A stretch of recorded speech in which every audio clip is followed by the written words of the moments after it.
सुना समधी महान हमार इहो अरमान समधिया जवान चाहिए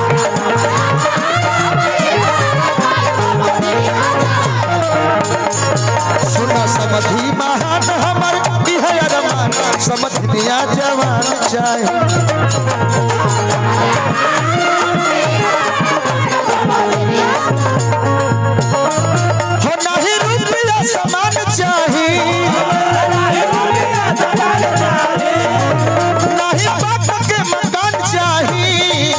कहने की तनी समधी जवान हमारा के चाहिए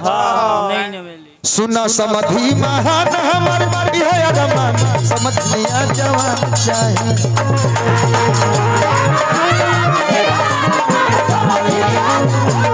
सुना समधी महान हमार इहे अरमान समधिया जवान चाहिए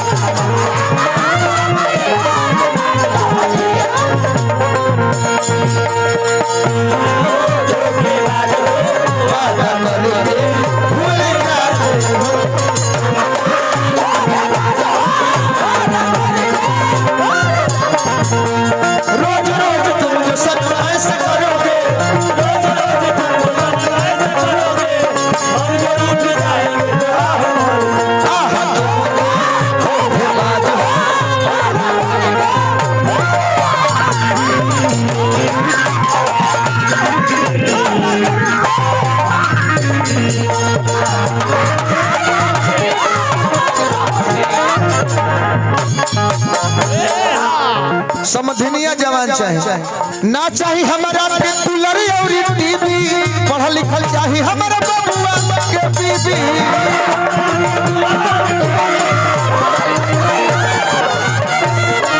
ना चाहिए हमारा के कूलर और टीवी पढ़ा लिखल चाहिए हमारा बबुआ के बीबी कहने की कूलर टीवी के काम नहीं है हमार पतो इतने पढ़ा लिखल चाहिए छोट छोट घर में लड़का रह तो कनी के पढ़ा लिखा दे सबसे जरूरी चीज निमन घर खानदान चाहिए निमन घर खानदान चाहिए सुना समधी महान हमार इहे अरमान समधिया जवान चाहिए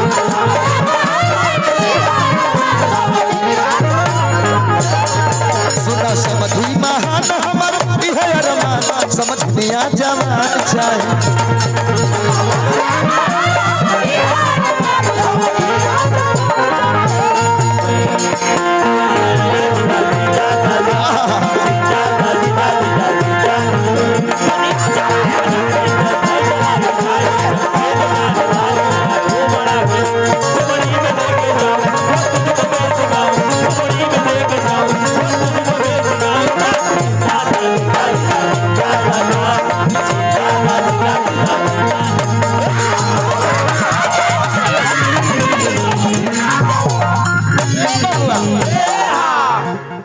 दुल्हा सरकार के छोट भाई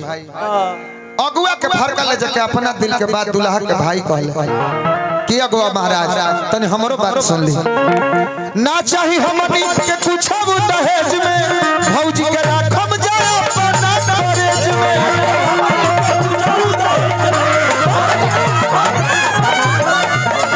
ना चाहिए हमनी के कुछ दहेज में भौजी के राखम जा अपना दहेज में